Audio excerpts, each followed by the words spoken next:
Hey everybody, hope you are all doing well. Like I said, I wanted to pop in and do a few short videos on the last ANOVA that we're covering in this module, which is the between subjects two-way analysis of variance. It's also referred to as a multi-level ANOVA. You're also going to hear it be referred to as factorial ANOVAs. There's lots of different words for it, so we're going to get into that in a little bit. So what is a two-way ANOVA? How is it different from the other ANOVAs that we talked about before? Well, let's kind of recap what we looked at before in chapters 11 and chapters 10 and 11. So in those two chapters, we looked at ANOVAs that can analyze a study when we have a single independent variable that's been manipulated, and that independent variable has 3 or more levels, right? And then we have a single dependent variable that's being measured. So, you know, the classic example that I always give is some sort of drug study. So we have a drug that has 3 levels, a placebo, a low level, and a high level, and then we're measuring its impact on a person's mood, let's say. So in the one-way ANOVA, we might have 3 independent groups. So a separate group of people who are getting the placebo, a completely different set of individuals who are getting the low level of the drug, and then in the high level condition, we have another group of individuals. Those samples are independent of one another, so we have 3 independent means, and so we would use a simple one-way ANOVA. In chapter 11, we looked at an ANOVA that was a repeated measures design. Mathematically, we have to use a different design when our samples are related or when our measure is repeated. So if we were to take the same example, this drug design, what we'd be looking at in a repeated measures design is individuals who are measured under baseline conditions, so no drug at all.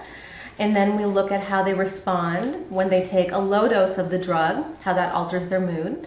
And then we measure them again when they take a high dose of that drug. All right, so now we have samples that are related. All those means are related because they're the same people, just measured at 3 different time points.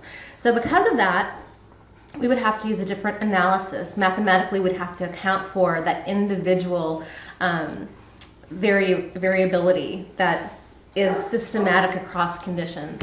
So because of that, we would use the repeated measures analysis of variance. So this new ANOVA that we're talking about today is different in that rather than looking at a single independent variable on a single dependent variable, it is an ANOVA that is capable of analyzing studies in which a researcher has simultaneously manipulated 2 independent variables at the same time, and is looking at the independent effects of each variable on the dependent measure, as well as the combined effect of those 2 independent variables on the dependent measure. So let's look at an example real quick, and this is one that we're going to be working with throughout these tutorials. So here's a great one. Now that we're on social distancing and this class has been moved online, and I've always said I would never teach this course online. So here we have a couple of different independent variables. We have individuals who might be categorized as either having high math anxiety or low math anxiety. You might identify as being one or the other. Okay, so kind of think about what category you might fall into. And then we have another independent variable, and that's the way that a course is taught. And courses can be taught in the classroom like we did prior to this whole coronavirus outbreak. And then you can have classes taught online like we're doing right now. So if I wanted to, I could design a study to look at the impact of your ability to learn statistics depending on whether you have high or low math anxiety. So that's one independent variable, your anxiety.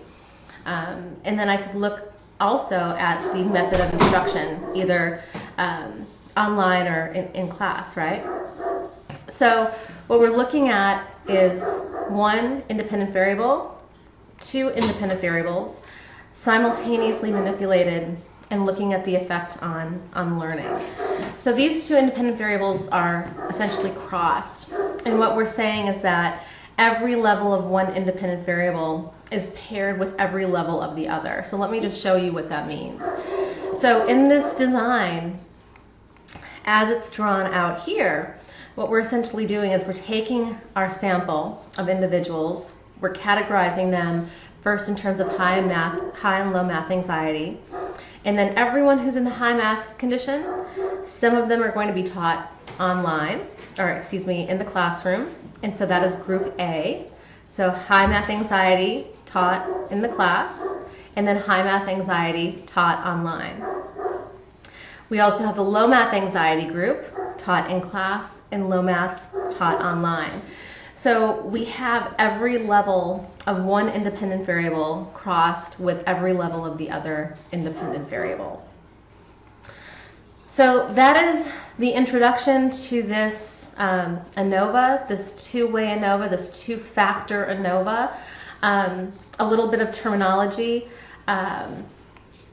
Way is another word for factor, and factor is another word for independent variable. So when you say a two-way, you know, we're talking about two-factor independent variable. Why is that important to know? Well, we know that sometimes researchers look at more than two independent variables, and so sometimes we need to do a three-way ANOVA.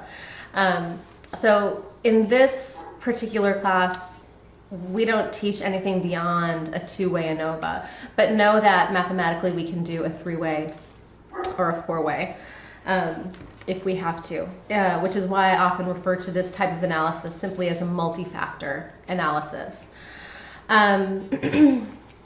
Yeah, so that's just the introduction right now. This particular ANOVA is one that we would use if we're looking at the impact of two or more independent variables that are being simultaneously manipulated and looking at their impact on a dependent variable. So in the next video, we're going to talk more about this particular example and go in a little more detail.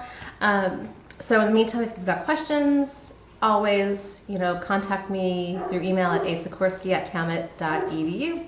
Y'all take care. Bye-bye.